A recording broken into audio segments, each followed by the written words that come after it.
Hi friends, I am Suneet Sangai from Rainbis investment. और आज का टॉपिक हमारा काफी इंटरेस्टिंग है। हम कंपेयर करेंगे small cap category top mutual funds को, यानी Axis small cap fund, Kotak small cap fund, SBI small cap fund और Nippon India small cap fund. इन चारों का हम डिटेल लेवल पे डिस्कशन करेंगे, किस तरीके की इनकी इन्वेस्टिंग स्ट्रैटेजी है, किस तरीके के इनके रोलिंग रिटर्न्स है, कौन सा सबसे कंसिस्टेंट परफॉर्मर है, और अगर आप नई इन्वेस्टिंग स्टार्ट कर रहे हो तो कौन से वाले फंड को आपको सिलेक्ट करना चाहिए। तो ये सारी डिटेल लेवल पे हम कंपैरिजन करेंगे। और अगर आपका एग्जिस्टिंग पोर्टफोलियो में स्मॉल कैप ऑलरेडी इन्वेस्टेड है तो किस तरीके से आपको अपने एग्जिस्टिंग पोर्टफोलियो को देखना चाहिए। तो ये सारी चीजें हम डिटेल लेवल पे डिस्कस करेंगे। यूजुअली जितनी भी पॉपुलर साइट्स है, चाहे वो ईटी मनी है, ग्रो है या इवन मनी कंट्रोल है, इस तरह की साइट्स पे अगर हम देखेंगे तो टॉप परफॉर्मिंग फंड्स जो है एक्सिस स्मॉल कैप है, कोटक स्मॉल कैप फंड है, Nippon India small cap fund है और एसबीआई स्मॉल कैप फंड। ये चारों जो है स्मॉल कैप कैटेगरी सबसे अच्छे परफॉर्मिंग फंड्स है। और इनके आप 5 साल के रिटर्न्स देखो, क्योंकि लेस देन 5 ईयर्स पे स्मॉल कैप में ऐसे भी कंपेरिजन करना बहुत सेंसिबल नहीं होता है। और यहाँ पे अगर आप देखो तो लगभग 25% के रिटर्न सबने दिए हैं और ऑलमोस्ट सिमिलर रिटर्न दिए, तो ये देख के आपको थोड़ा सा कंफ्यूजन हो जाता है। और इवन रेटिंग की बात करोगे तो सिमिलरली सबके 4 और 5 रेटिंग है। तो ये चीज़ें देख के एक नया इन्वेस्टर जो है या कोई भी एक इन्वेस्टर जो है उसको थोड़ा कन्फ्यूजन आ जाता है कि कौन से फंड में निवेश करना चाहिए। तो ये जो दिक्कतें आती है, ये दिक्कतों को क्लियर करने के लिए आज मैंने ये वीडियो बनाया है और इसमें हम सिर्फ और सिर्फ इन 4 फंड्स को पर्टिकुलरली कंपेयर करेंगे। सबसे पहला हम इसका इन्वेस्टिंग स्टाइल समझेंगे चारों का, उसके बाद की रीजंस देखेंगे क्यों हमें इसमें निवेश करना चाहिए, क्या इसमें खूबियां हैं, किस तरह के फंड मैनेजर है, कब से ये फंड मैनेजर इसमें मैनेज कर रहे हैं और उन्होंने बाकी कौन से फंड्स को मैनेज किया है। तो ये सारी चीज़ें समझेंगे। उसके बाद हम देखेंगे रोलिंग रिटर्न्स। तो रोलिंग रिटर्न्स बहुत इंपॉर्टेंट हो जाता है। जैसा मैंने पहले भी कहा है, हम ट्रेलिंग रिटर्न्स नहीं देखते, हम रोलिंग रिटर्न्स देखते हैं। और रोलिंग रिटर्न्स क्यों देखते हैं? हमें मिलती है कंसिस्टेंसी किस फंड की है वो हमें सबसे अच्छा पता चलता है। और कंसिस्टेंसी क्या बताता है कि आप धोखा नहीं खाओगे। कई बार आप देखोगे कि 4 ईयर्स 5 ईयर्स पहले आपने कोई फंड में इन्वेस्ट किया था जहाँ पे आप इस तरीके के ऐप जो होते हैं मनी कंट्रोल या ईटी मनी जैसे, वो आपको बोलेंगे कि ये सबसे अच्छे परफॉर्मिंग फंड है। उनकी परफॉर्मेंस जो है इमीडिएट परफॉर्मेंस वो देख के आप उसको रेटिंग अच्छी दे देते हैं। आप भी इमीडिएट परफॉर्मेंस देख के आपको लगता है वो सबसे अच्छा फंड है और उसमें निवेश करना स्टार्ट कर देते हो। और फिर देखोगे आप कि 4 साल 5 साल बाद कि उसने लास्ट 4 ईयर्स 5 ईयर्स में बहुत अच्छे रिटर्न्स नहीं दिए। आपको म्यूचुअल फंड से यूजुअली ट्रस्ट कम हो जाता है, आपको कन्फ्यूजन आ जाता है। इस तरीके की चीज़ें क्यों होती है? क्योंकि आप कंसिस्टेंसी नहीं देखते हो, आप सिर्फ इमीडिएट रिटर्न्स देखते हो। तो इसलिए जो है हमें कंसिस्टेंसी दिखनी होती है और वो निकलती है रोलिंग रिटर्न से। तो सबसे पहला है एक्सिस स्मॉल कैप फंड। तो एक्सिस स्मॉल कैप फंड की बात करें तो ऑलमोस्ट 60% स्मॉल कैप और 40% मिड कैप में है। ये चीज़ें क्लियर हो गई। और आप देखो फंड जो ऑलमोस्ट 7.5% जो है डेट फंड में रख रखा है, यानी थोड़ा सा लिक्विड पोजीशन रखता है ताकि कहीं पे भी कोई अपॉर्चुनिटी आए तो वो अपॉर्चुनिटी छूटे नहीं। तो इस तरीके की फंड की स्ट्रेटेजी है। और यहाँ पे अगर हम फंड मैनेजर की बात करें तो अनुपम तिवारी 2016 से मैनेज कर रहे हैं। इसके अलावा वो 2016 से इक्विटी सेवर फंड भी मैनेज कर रहे हैं। तो ये again one of the consistent performer fund है। और यहीं पे अगर हम एक्सिस स्मॉल कैप फंड की बात करें तो इसका लास्ट 8 ईयर्स की हम डेटा अगर देखें, नवंबर 2013 से ये लॉन्च हुआ है, तो काफ़ी कंसिस्टेंट परफॉर्मेंस रही है इसकी। हालांकि रिसेंट 3-4 ईयर्स में परफॉर्मेंस और इंप्रूव हो गई है। और इसको हम रोलिंग रिटर्न्स में भी देखेंगे। और जैसा मैंने पहले भी कई बार कहा है, Axis as a fund house बहुत क्लियर है कि उनको ग्रोथ इन्वेस्टिंग ही फॉलो करनी है। उनके जो CIO हैं उनके भी कई इंटरव्यूज सुने हैं मैंने, और वो क्लियरली बोलते हैं कि वो वैल्यू चेज नहीं करते, वो ग्रोथ चेज करते हैं। ये जो चीज़ें हैं ये चीज़ें आपको समझनी चाहिए, क्योंकि ग्रोथ इन्वेस्टिंग में क्या होता है, कई बार ड्रॉडाउन्स भी आते हैं, कई बार आपको थोड़ा सा नेगेटिव रिटर्न्स भी शॉर्ट टर्म में दिखता है। और यहीं अगर हम देखें तो नंबर ऑफ स्टॉक्स आप देखो 60 है। तो यूजुअली आप एक्सिस के जो लार्ज और मिड कैप कैटेगरी के फंड्स देखोगे उनमें इतने स्टॉक्स नहीं होते। बट स्मॉल कैप में कैसा रहता है कि स्मॉल कैप की कंपनीज की मार्केट कैप ही 2000 करोड़ 3000 करोड़ इस तरीके की मार्केट कैप कंपनीज होती है। तो उनमें एक AUM size of more than 5000 crore जब आपको मैनेज करना होता है तो आपको बहुत बड़ा स्टेक नहीं ले पाते हो। और इसी वजह से क्या होता है कि companies like even axis small cap जैसे फंड हाउस को भी जो है बहुत ज़्यादा नंबर ऑफ स्टॉक्स रखने पड़ते हैं, ऑलमोस्ट 60 स्टॉक्स है। और वहीं अगर हम देखें तो आप PE रेशियो और PB रेशियो को हम थोड़ा सा बाकी सबसे भी कंपेयर करेंगे तो आप देखोगे कि ये जो है इनकी PE रेशियो PB रेशियो हालांकि कोटक से कम है, but if you compare with SBI या निप्पॉन इंडिया तो PE रेशियो और PB रेशियो हाई है। और उसका प्राइमरी रीज़न क्या है कि ये ग्रोथ ज़्यादा चेस करते हैं। और यूजुअली जो ग्रोइंग स्टॉक्स होते हैं जिनकी हाई ग्रोथ होती है वो थोड़े महंगे वैल्यूएशन पे भी मिलते हैं। AUM साइज ऑलमोस्ट 7000 करोड़ के आसपास का है। तो ये जो AUM साइज है ये रिसेंट 3-4 साल में ज़्यादा बढ़ा है। और उसका प्राइमरी रीज़न है एक तो परफॉर्मेंस, कंपनी ने रिसेंट 3-4 ईयर्स में एक तो परफॉर्मेंस बढ़ा दिया है। दूसरा क्या है कि अगर आप देखोगे SBI स्मॉल कैप जो है ये बहुत ज़्यादा फंड नहीं लेता है, तो इसलिए एज अ रिटेल इन्वेस्टर आपके पास ऑप्शंस लिमिटेड हो जाते हैं। एसबीआई स्मॉल कैप जो है करेंटली अगर हम बात करें तो 25,000 के ऊपर की इन्वेस्टमेंट नहीं लेता है, और कुछ महीने पहले तक तो मोर देन 5,000 की इन्वेस्टमेंट भी नहीं लेता था एज ए एसआईपी, और लमसम तो लेता ही नहीं है। तो इस तरह की चीज़ों में आपके पास बचते हैं 3 ऑप्शन, वो है एक्सिस, दूसरा निप्पॉन इंडिया और कोटक, ये 3 ऑप्शन बच जाते हैं। तो इस वजह से जो है रिसेंटली अगर आप देखोगे तो एक्सिस, निप्पॉन इंडिया और कोटक, इन तीनों का जो एसेट साइज है, एयूएम साइज है, वो काफ़ी ड्रास्टिकली बढ़ा है। इसके बाद हम आ जाते हैं कोटक स्मॉल कैप फंड पे। तो कोटक स्मॉल कैप फंड की बात करें तो जहाँ पे हमने देखा था 7.5% लिक्विडिटी मैनेज कर रही थी, वहीं अगर हम देखें तो कोटक मात्र 5% का लिक्विडिटी मैनेज करती है, बाकी पूरा इन्वेस्टेड है इक्विटी में। तो ये चीज़ें बताता है, एक छोटी छोटी चीज़ें जिसकी वजह से आप देखोगे परफॉर्मेंस किस तरीके की होती है। कोटक क्योंकि ज़्यादा इक्विटी का पोजीशन लेके बैठा हुआ है, कैश बहुत ज़्यादा नहीं रखता है, तो इसकी परफॉर्मेंस थोड़ी बेटर है। हालांकि नंबर ऑफ स्टॉक्स आप देखो ऑलमोस्ट 70 है, तो ये चीज़ें आपको देखनी चाहिए जैसे मैंने कहा। और यहीं पे अगर आप देखो पी रेशियो, पीवी रेशियो भी जो है एक्सिस से थोड़ा सा महंगा है, क्योंकि ये भी ग्रोथ इन्वेस्टिंग फॉलो करते हैं, और रिसेंट 1 to 2 ईयर्स में इन्होंने बहुत अच्छे परफॉर्मेंस दिए। इनफैक्ट लास्ट 1 ईयर के आप रिटर्न्स देखो तो कोटक के काफ़ी अच्छे रिटर्न्स रहे कंपेयर टू अदर्स, और ये प्राइमरी रीजन है। और यहाँ पे कोटक के अलावा अगर हम देखें क्वांट स्मॉल कैप फंड भी है, तो इसको हम जो है सेपरेटली डिस्कस करेंगे डिटेल लेवल पे, क्यों आपको क्वांट स्मॉल कैप फंड में बिल्कुल निवेश नहीं करना चाहिए। क्योंकि क्वांट स्मॉल कैप फंड जो है इसके काफ़ी सारे राज हैं, जिसको आप डिटेल लेवल पे हम समझेंगे तो आपको समझ में आएगा क्यों मैं इसमें बिल्कुल मना करता हूँ इन्वेस्ट करने के लिए। और यहीं पे अगर हम देखें तो 38% स्मॉल कैप और 58% मिड कैप में है। और यहाँ पे अगर हम फंड मैनेजर की बात करें तो पंकज टेबरवॉल है, 2010 से मैनेज कर रहे हैं। इसके अलावा वो Kotak emerging equity, Kotak equity hybrid fund भी मैनेज कर रहे हैं। और Kotak as a fund house की हम देखें तो अनलाइक एक्सिस में आप देखोगे तो even large cap, mid cap and even ELSS, इस तरह की कैटेगरी में भी उनके जो फंड्स है वो टॉप परफॉर्मिंग फंड्स रहे हैं। लेकिन कोटक के किसी भी कैटेगरी में टॉप परफॉर्मिंग फंड्स नहीं है, एकमात्र स्मॉल कैप में ये जो फंड है ये काफ़ी अच्छा परफॉर्म कर रहा है, और इसका परफॉर्मेंस भी जो है लास्ट 2 ईयर्स में सबसे ज़्यादा परफॉर्मेंस इंप्रूवमेंट रही है। तो इस तरीके से आपको समझ में आएगा कि as a fund house and as a fund ये दोनों जो है कंसिस्टेंट नहीं है, और इसको हम रोलिंग रिटर्न्स में भी समझेंगे। तो ये चीज़ें देखने से आपको समझ में आएगा कि इस तरीके के इनकंसिस्टेंट परफॉर्मर को सिर्फ और बेस्ड ऑन द रेटिंग्स आपको निवेश नहीं करना चाहिए। इस तरीके के रेटिंग्स देख के आप अगर इन्वेस्ट करोगे तो आप धोखा खाओगे। तो नेक्स्ट फंड है निप्पॉन इंडिया। तो निप्पॉन इंडिया की बात करें तो 134 स्टॉक्स है, और उसका प्राइमरी रीजन आप देखो ऑलमोस्ट 17,000 करोड़ का एयूएम साइज मैनेज कर रही है। तो ये जो चीज़ें है ये थोड़ा सा रेड अलर्ट करता है मेरे को।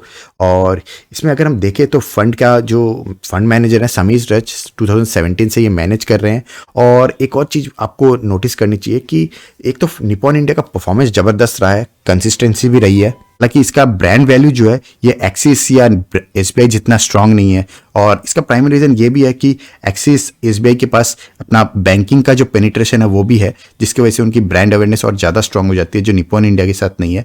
और इसके बावजूद क्योंकि ये परफॉर्मेंस बहुत अच्छा दिया है और कभी इसने फंड का रेस्ट्रिक्शन बहुत ज़्यादा नहीं किया है, इनफ्लो हमेशा एक्सेप्ट किया है वो हाई वैल्यूएशन पे क्यों ना हो, इसी वजह से जो इनका 17,000 करोड़ का एयूएम साइज भी है। इसके बाद आ जाते हैं हम कैश पोजीशन। अब देखो कैश पोजीशन नेग्लिजिबल है, और ये चीज़ें क्या बताता है कि ये फुल्ली इन्वेस्टेड रहते हैं, और इसके वजह से क्या होता है इनकी परफॉर्मेंस और थोड़ी इंप्रूव हो जाती है। इसको हम थोड़ा सा रोलिंग रिटर्न्स पे भी देखेंगे।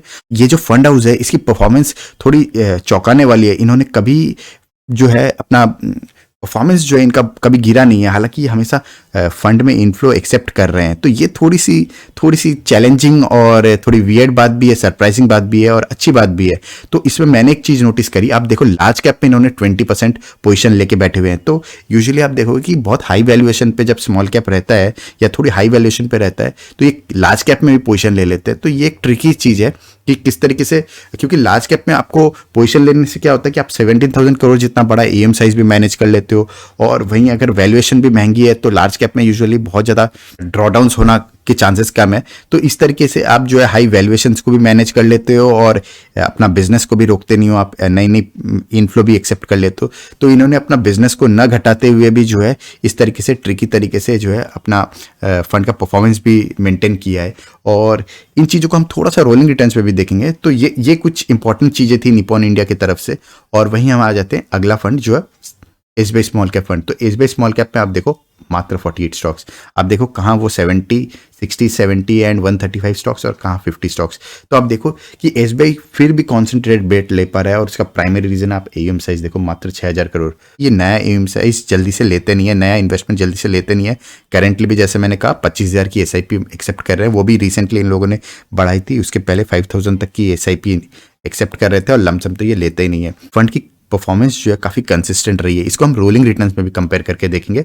और यहीं पे अगर हम देखें तो कंपनी जो है बहुत ज़्यादा हाई ग्रोइंग स्टॉक्स को नहीं फॉलो करता है, ये वैल्यूएशन और ग्रोथ दोनों को कंपेयर करके लेता है। और यहीं पे अगर हम इसको देखें तो फंड जो है काफ़ी पुराना फंड है, 2009 का फंड है। तो हमारे पास जो डेटा है वो डेटा पे हम काफ़ी हद तक रिलाई कर सकते हैं, ऑलमोस्ट 12 साल की डेटा है। और वहीं कैश पोजीशन देखें तो 6.5% की कैश पोजीशन भी है। तो इस तरह की कैश पोजीशन से क्या होता है कि आप लिक्विडिटी भी अच्छी मैनेज कर सकते हो और कहीं अपॉर्चुनिटी भी दिखती है तो वो अपॉर्चुनिटी को भी बिल्कुल आप कैप्चर कर सकते हो। ये काफ़ी स्मार्ट इन्वेस्टिंग स्टाइल होती है।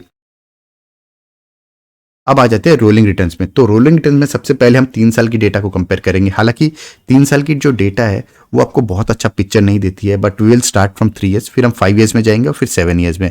तो ये जो चीज़ है यही मैं कह रहा था कि रिसेंट टाइम में जो है एक्सिस और कोटक के परफॉर्मेंस काफ़ी अच्छे रहे हैं। अब आ जाते हैं 5 ईयर्स के रोलिंग रिटर्न्स पे। यहाँ चीज़ें थोड़ी सी और बेटर हो जाती हैं, क्लियर हो जाती है। आप देखो ग्रीन कलर जो है थ्रू आउट जो है टॉप के आसपास ही है, और ग्रीन कलर कौन सा है, वो है SBI। और वहीं नंबर 2 पे हम देखें तो निपॉन इंडिया जो है, पहले आप देखो ब्लू कलर का जो था ये निपॉन इंडिया ही था जो कंसिस्टेंटली अच्छा परफॉर्म कर रहा था, और यहाँ से चीज़ें थोड़ी सी नीचे आ जाती है।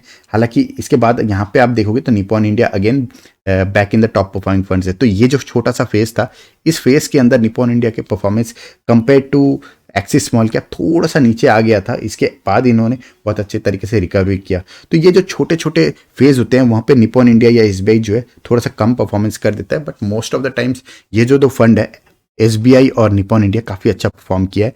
इसके अलावा अगर हम देखें तो कोटक और एक्सिस की बात करें तो कोटक की पहले बात कर लेते। तो आप देखो रिसेंट टाइम में यहाँ से जो है चीज़ें चेंज हो जाती है। यहाँ से आप देखो कि इन्होंने कोटक ने भी जो है ऑलमोस्ट सिमिलर परफॉर्मेंस ही दिया है compare to SBI and Nippon India. और वहीं एक्सिस की बात करें तो आप टूथ कलर है, आप ध्यान से देखो कि यहाँ तक जो है इसका जो है परफॉर्मेंस थोड़ा सा कम रहा है compare to SBI and Nippon India, but उसके बाद जो है आप देखो टूथ कलर जो है यहाँ पे थोड़ा सा अंडर परफॉर्म किया, बट उसके बाद इसने काफ़ी अच्छा परफॉर्म किया। तो रिसेंट 1.5 ईयर में कोटक एंड एक्सिस ने काफ़ी अच्छा परफॉर्म किया है। और वहीं हम 7 ईयर्स के रोलिंग ट्रेंड्स देखेंगे तो और चीज़ें क्लियर हो जाती हैं। आप देखो यहाँ पे ध्यान से कि SBI ग्रीन कलर ये हमेशा टॉप में रहा है। उसके बाद आ जाते हैं कौन सा कलर है, ये वाला colour blue colour, dark blue colour, ये कौन सा है, निपॉन इंडिया। तो आप देखो ये जो दो है ये इनके सबसे अच्छे परफॉर्मेंस रहे हैं। और वहीं जो है एक्सिस और कोटक की जो है परफॉर्मेंस अच्छी रही है। अगर आप पास्ट में भी देखोगे तो ऑलमोस्ट 20% के ऊपर के ही रिटर्न्स है, बट ये जो है ये रिसेंट टाइम में थोड़े से इंप्रूव हुए हैं एक्सिस एंड कोटक की बात करें। और वहीं अगर हम देखें तो कैटेगरी आप देखो 20-15% के आसपास ही है, और वहीं जो है चारों फंड्स 20% के ऊपर है। हालांकि SBI की हम बात करें तो ऑलमोस्ट 25% के ऊपर ही most of the times returns दिए हैं। और कभी कभी इसने जो है रिसेंट टाइम्स में जो है अगर रिटर्न्स देखोगे 22 to 25% के रेंज में रहे हैं। तो ओवरऑल 22% के आसपास SBI ने दिए हैं, और बाकी की बात करें तो ऑलमोस्ट 20 to 22% के आसपास के रिटर्न्स दिए हैं। रोलिंग रिटर्न से दिखता है। तो इसी को हम थोड़ी सी एक साथ कंसिस्टेंसी को और दूसरे डेटा से देख लेते हैं।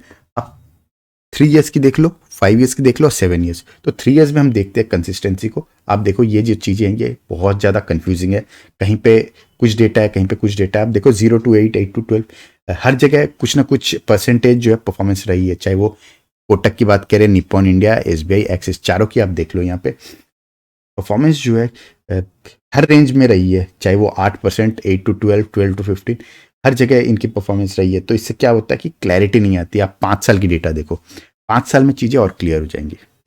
तो मोर देन 20% रिटर्न्स जो है आप देखो 33% प्रॉबिलिटी है निपॉन इंडिया के केस में, SBI के केस में 43%। तो बहुत हाई प्रॉबिलिटी है कि मोर देन 20% के रिटर्न्स मिलेंगे। और वहीं 15 to 20% के जो प्रॉबिलिटी है वो भी काफ़ी ज़्यादा है। और वहीं एक्सिस और कोटक की बात करें तो compare to SBI and Nippon India इनकी प्रॉबिलिटी जो है कम है, मोर देन 20% के, एंड लेस देन 8% के रिटर्न्स भी आप देखो कि इनकी प्रॉबिलिटी जो है थोड़ी सी ज़्यादा में ही है, 20%, 12%। वहीं SBI की बात करें तो मात्र 5%। हालांकि निपॉन इंडिया की 17% के आसपास है। तो इसको हम थोड़ा सा 7 ईयर्स में देखते हैं तो चीज़ें और क्लियर हो जाती हैं।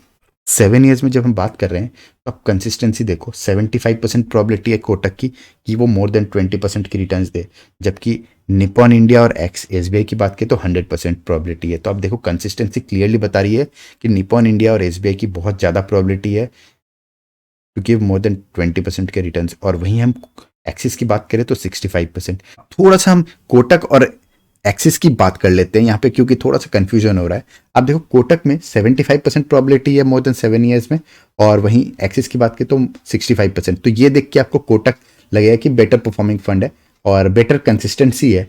तो डेफिनेटली 75% प्रोबेबिलिटी जरूर है कोटक की टू गिव बेटर रिटर्न्स। लेकिन आप 5 ईयर्स की डेटा देखो, 5 ईयर्स की डेटा देखोगे तो यहाँ पे कोटक और एक्सिस की कंपैरिजन करते हैं तो 8% प्रोबेबिलिटी है मोर देन 20% की कोटक के केस में, वेर एज एक्सिस के केस में 20% प्रोबेबिलिटी। तो 5 ईयर्स और 7 ईयर्स दोनों को देखने से कहीं पे एक्सिस आगे निकल जा रहा है और कहीं पे कोटक आगे निकल जा रहा है। तो इसको मैं थोड़ा सा और क्लियर कर दूं तो आप मीडियन रिटर्न्स देखो, मीडियन रिटर्न्स आप देखो 7 ईयर्स के, तो 20% के आसपास के रिटर्न्स है दोनों के ही। तो क्या है कि बहुत हाई प्रोबेबिलिटी है कि दोनों सिमिलर रिटर्न्स ही देंगे। लेकिन आपको एज अ फंड हाउस देखना है फिर। कोटक जो है एज अ फंड हाउस भी बहुत ज्यादा पॉपुलर नहीं है, क्योंकि इसने और कैटेगरीज में भी कोई अच्छे परफॉर्मिंग फंड्स दिए नहीं है, जबकि एक्सिस की बात बिल्कुल डिफरेंट है। एक्सिस की इसके थोड़े से डिफरेंट कैटेगरी की बात करते हैं। एक्सिस मिड कैप क्यों बात कर रहे हैं, क्योंकि इवन स्मॉल कैप के जो फंड्स है वो ऑलमोस्ट 40 to 50% जो है मिड कैप कैटेगरी में इन्वेस्ट करते हैं, और एक्सिस मिड कैप जो है सबसे अच्छा परफॉर्मिंग फंड है मिड कैप कैटेगरी के अंदर। तो इसको देखते हुए पर्सनली मुझे लगता है कि axis small cap slightly better है कोटक स्मॉल कैप से, क्योंकि कंसिस्टेंसी अगर हम इंडिविजुअल फंड्स की देखें तो सिमिलर है, जबकि as a fund house Axis small cap के ज्यादा रिलायबल है, ज्यादा ट्रस्टफुल है, क्योंकि इसके बाकी कैटेगरीज में भी सबसे अच्छे परफॉर्मिंग फंड्स रहे हैं। तो ये सारी चीजें देख के मुझे 3 चीजें क्लियर आ जाती हैं। सबसे अच्छे परफॉर्मिंग फंड की बात करें कंसिस्टेंसी के हिसाब से तो वो है एसबीआई स्मॉल कैप फंड, तो नंबर 1 मेरे हिसाब से यही है। नंबर 2 की बात करें तो Nippon India small cap fund. क्यों? क्योंकि इसकी एक तो परफॉर्मेंस की कंसिस्टेंसी रही है। डेफिनेटली ये एसबीआई से नंबर 2 पे है, क्योंकि एसबीआई और ज्यादा कंसिस्टेंट है। लेकिन मीडियन रिटर्न्स देखो निपॉन इंडिया के 22% के आसपास, एसबीआई के डेफिनेटली बेटर है 26 है, बट नंबर 2 पे यही है मीडियन के हिसाब से भी, और रोलिंग रिटर्न्स के हिसाब से भी ये काफी कंसिस्टेंट है। हालांकि इसका एम साइज जो है वो थोड़ा सा चैलेंजिंग है, बट क्योंकि इन लोगों ने हमेशा परफॉर्मेंस दिया है, कंसिस्टेंसी दी है, तो हमें benefit of the doubt Nippon India को देना पड़ेगा। और नंबर 3 पे आ जाता है एक्सिस स्मॉल कैप। हालांकि कोटक जो है एक्सिस स्मॉल कैप से एज अ इंडिविजुअल फंड हम देखें तो बहुत ज़्यादा वेरी नहीं कर रहा है, बट परफॉर्मेंस कंसिस्टेंसी भी है एक्सिस स्मॉल कैप की, और एज अ फंड हाउस भी जो है इसके और कैटेगरीज में अच्छे परफॉर्मिंग फंड्स है। तो वो सारी चीज़ों को देखते हुए मुझे लगता है कि axis small cap fund is slightly better than Kotak small cap fund. हालांकि मैं बिल्कुल नहीं कह रहा कि कोटक स्मॉल कैप फंड बेकार है, डेफिनेटली वो भी काफ़ी अच्छा है, इसीलिए हमने इन चारों को कंपेयर किया है, और ये क्लैश ऑफ द टाइटन्स है। तो ये सारी चीजें देख के अब कंफ्यूजन आ जाते कि अगर आप ऑलरेडी निवेश कर रखे हो तब क्या करना चाहिए। तो मेरे हिसाब से आपने अगर ये चारों में से किसी एक में ऑलरेडी इन्वेस्टेड है तो आप एज इट इज रख सकते हो। नई इन्वेस्टमेंट के लिए आप इन तीनों में से कंसीडर कर सकते हो। पर्सनली मुझे एसबीआई स्मॉल कैप सबसे परफॉर्मिंग फंड और सबसे कंसिस्टेंसी लगती है। लेकिन अगर आप कोई और फंड में निवेश कर रखे हो, इन चारों में निवेश नहीं कर रखे हो, तो फिर मैं डेफिनेटली कहूंगा कि आप इन तीनों में से किसी एक में निवेश करने का सोचे। स्पेसिफिकली अगर बात करूं तो एसबीआई में स्वैप करने का सोचे। और जब मैं स्वैप की बात कर रहा हूं तो उसको इमीडिएटली सेल करके आपको इमीडिएटली एसबीआई स्मॉल कैप में बाई कर लेना चाहिए, तो ऐसा बिल्कुल नहीं कह रहा। मैं कह रहा हूं कि आप अपना टैक्स का हिसाब देख लो, 1 लाख तक हमें टैक्स फ्री विड्रॉल कर सकते हैं। उस हिसाब से आप slowly SBI small cap fund में आप इसको एसआईपी के थ्रू उस तरफ से एसडब्ल्यूपी कर लो कि सिस्टमैटिकली आप अपने कोई और फंड जो अच्छा परफॉर्मिंग फंड नहीं है उसमें से विड्रॉ करो सिस्टमैटिकली, और एसबीआई स्मॉल कैप में सिस्टमैटिकली इन्वेस्ट करने लगो। तो इस तरीके से आपको मैनेज करना चाहिए। उससे क्या होगा कि आपका टैक्स भी नहीं लगेगा, और स्लोली आपका फंड का जो क्वालिटी है वो इंप्रूव होने लगेगा। और आप देखोगे कि ये जो आप स्वैपिंग करते हो वो स्वैपिंग इमीडिएटली करने की जरूरत नहीं होती। आप over period of 1 year 2 year भी प्लान करके करते हो तो भी आपका इवेंचुअली आप 10 साल 20 साल के लिए इन्वेस्ट कर रहे हो, तो आपको इमीडिएट करने की जरूरत नहीं होती। इस तरीके से स्वैप करने से भी बिल्कुल मैनेज हो जाता है। और अगर आप चाहते हो कोई पर्टिकुलर टॉपिक मैं अपने चैनल पर कवर करूं तो कमेंट सेक्शन में जरूर बताइए, क्योंकि यूजुअली सारे टॉपिक्स कवर करना पॉसिबल नहीं होता है, लेकिन स्पेशली जो सबसे ज्यादा डिमांड में रहती है टॉपिक्स, उन टॉपिक्स को एटलीस्ट मैं अपने चैनल पर डेफिनेटली कवर करूंगा। तो यहाँ पे मैं एक डिस्क्लेमर दे दूं, तो ये कोई बाई और सेल की रिकमेंडेशन नहीं है। ये बेसिकली लर्निंग पर्पस से वीडियो बनाई गई है ताकि आप ये सीख सको कि एनालिसिस किस तरीके से करना चाहिए और किस तरीके से हमें अपने इन्वेस्टमेंट्स को देखना चाहिए। और अगर आपको यूजफुल लगे तो हमारा टेलीग्राम चैनल है रेनबेस इन्वेस्टमेंट, जिसको आप सर्च करके ज्वाइन कर सकते हो। That's all for today, thank you.